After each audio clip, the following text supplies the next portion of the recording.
Thank you, Srinivas, for that nice introduction. Prehistorical times. Let's imagine lions, tigers, bears outside. We, as men, have to go out because we are wanderers, gatherers, and hunters. We come back home, and it's a celebration. Everyone is happy because we came back home alive. Times have changed today. It's not the same anymore. Today, the bears, the lions, and the tigers of those era have taken the shape of stresses and problems of modern day living. We have to encounter them today. And when we come home today, the welcome we get is something like this. My wife says, "Oh yes, come." That's it. And he says, "Why didn't you switch off the fan and light today when you left? Remember it next time." I'm shocked. What did I do wrong? I was in a hurry. I could not switch it off. What's the big deal about it? Dear Toastmasters and guests, the speech today is about relationships. Relationships, as we know, can be sometimes sweet, sometimes sour. And when they become sour, is there something that we can do to make it sweet again? Let's see what we can do about it. A very famous writer named John Gray, it's a very popular name. He compares women to weather. Weather is unpredictable, that's what he says. And I agree with him, based on my experience. Sometimes it will be sunny, bright, beautiful, blue sky. Sometimes rainy, sometimes lightning strikes, sometimes storms, thunder showers, hail, sometimes tornadoes. If it is a tornado, what normally a man would do is find a ditch, jump inside, stay low till the tornado passes away. That's a natural response. But what about the women? They don't like this behavior. They expect us to stand like this, with a broad chest, face it all. It's blowing, hold on, blowing. When the wind is gone, tornado is gone, they expect us to, look at them, take a break. Is there anything you want to do for me? I don't agree to this. I don't like this idea at all. But I can't do anything, I'm helpless. There was an experiment performed on men as well as women. In a room, they put two chairs, a man sitting here and a woman sitting next. They measured the brain activity. They applied those devices to the man's head. They measured the brain activity, and it seemed that men have a switch back somewhere here. When they sit, the switch is off. The blood supply to the brain is stopped. There is no brain activity measured.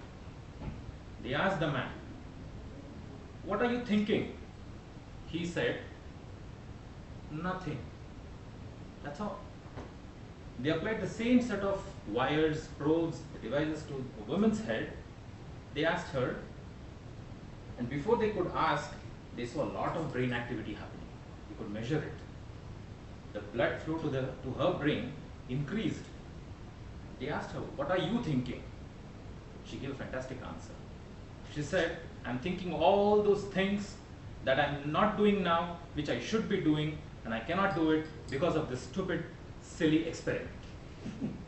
Such a complicated answer. And look at the man. One word, nothing, that's it. We cope with stress in a very different manner. I want to ask you one question. Quick answer I would expect.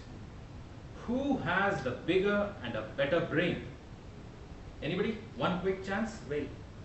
Male. I'm sorry, my friend. You said female. Whale. Whale. No. Kids. It's about the humans, actually. Kids. Children. Kids, children. Sorry. The right answer is it's the women. They have the biggest and the brightest brain. Now, why is it so?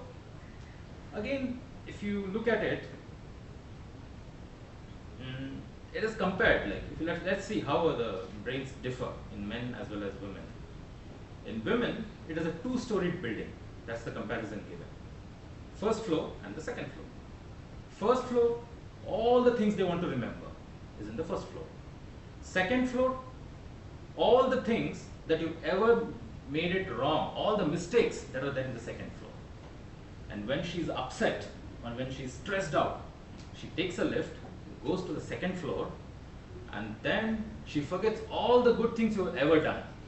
She remembers only the mistakes you have committed. And then you have a tough time. What about the men? Men have a very tiny memory. They even cannot remember what they had for breakfast yesterday morning. See, such a drastic difference. Now, why is this so? Why is this difference in behavior and their thinking? Researchers have been performed, and one of the reasons they say it's because of the hormones. For the men, they have a hormone called testosterone. It's very important for them, for their well-being. It is expected that a man is happier, he feels more energetic if the testosterone levels are high. Now, what about the women? If the testosterone levels go up in a woman, she becomes irritated. Remember the second floor of the memory building? That's where she goes. Now, there is a happiness hormones in women also to keep them happy. It's called estrogen, or estrogen generates something called as oxytocin. If these hormones are having a high level in the woman, they are happier. Now, vice versa. Inject some oxytocin to a man, he goes to sleep. Now, inject a little bit of testosterone. Actually, we don't have to inject, they already have it in their bodies. So when the testosterone level goes up in a woman, she goes to the second floor. This is the difference. Same hormone, different results. Now, having known this, is there something that you can do to make things better? To turn the sour relationships to sweet? Very simple idea. Make sure the testosterone levels are high in the man, and make sure the oxytocin and the estrogen levels are high in the woman. And how can you do that? Simple things. Don't have to go to any doctor. Just tell the man, give him a compliment. Whenever he speaks, tell that yes, you are right, and see what kind of effect it has on her. He will just open out his chest like this and feels like it's great. And to the woman, just tell her that you look good in this dress. That's it. She'll go to the mirror, stand, and look how she looks. That's all you have to do. It's very simple. I've tried it. It works. You can also try it. All the very best to you all.